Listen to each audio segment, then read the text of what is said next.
అలా అనకు భూమి. జరిగిన దాని గురించి మావయ్య గారు కూడా ఏమీ అనుకోలేదు. మావయ్య గారు ఏమనుకున్నారో ఏంటో నువ్వు బాధపడుతున్నావు అంతే. బాధపడకుండా ఎలా ఉంటారు మాధవ్? జరిగింది చూసావుగా. చూశాను కాబట్టి చెప్తున్నాను భూమి. ఆయన పరిస్థితిని అర్థం చేసుకున్నారు. తన వల్ల గొడవ వచ్చింది, నా వల్ల నా అల్లుడు కూతురు బాధపడతారేమో అని బాధపడ్డారే తప్ప అంతకు మించి ఆయన కూడా ఏమీ అనుకోలేదు.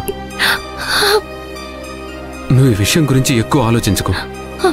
లేదు మాధవ్, నేను ఇంతకు ముందులా లేననిపిస్తోంది.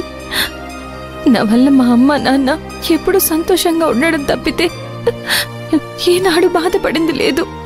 అలాంటిది పెళ్లి చేసుకున్న దగ్గర నుంచి ఏదో ఒక కారణంతో వాళ్ళని బాధ పెడుతూనే వస్తున్నాను.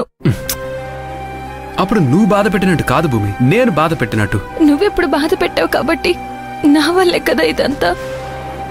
ఆడపిల్ల పుట్టింట్లో బాధపడిందంటే అదే ఆ తండ్రి గారాభం అయి ఉంటుంది.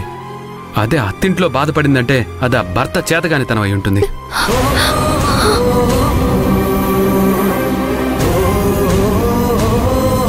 భర్త భార్యని సంతోషంగా చూసుకోలేనప్పుడే కదా ఆ భార్య బాధపడుతుంది.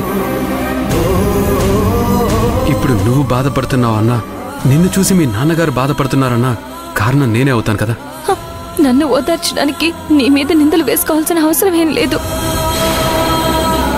నువ్వెప్పుడు ఎవరిని బాధ పెట్టాలని అనుకోవు, అది నాకు తెలుసు మాధవ్. నేను బాధ పెట్టాలని అనుకోకపోయినా ఇప్పుడు నువ్వు బాధపడుతున్నావా? మీ నాన్నగారు బాధపడ్డారని అనుకుంటున్నావా? అంటే దానికి నేను కారణమైనట్లే కదా. నువ్వన్నీ అలాగే అంటావు. నీ గురించి నాకు తెలీదా ఏంటి? ఇప్పుడు నువ్వు వెయిట్ చేయంతలా మావయ్య గారు ఏం బాధపడలేదు. ఆయన ఇంటికి కూడా వెళ్ళిపోయారు. నువ్వు అనవసరంగా మీ నాన్న ఏమనుకున్నారో ఏమైంది అని ఊహించుకోవద్దు. ఆయన వెళ్ళేటప్పుడు ప్రశాంతంగానే వెళ్లారు. నిజంగానా? అవును భూమి, నీకు విషయం తెలుసా? భార్య ఎంత కష్టపడుతున్నా చూసి చూడనట్టుంటారు నాన్న. అదే కూతురు నీళ్ల బకెట్ మోసినా తట్టుకోలేడు.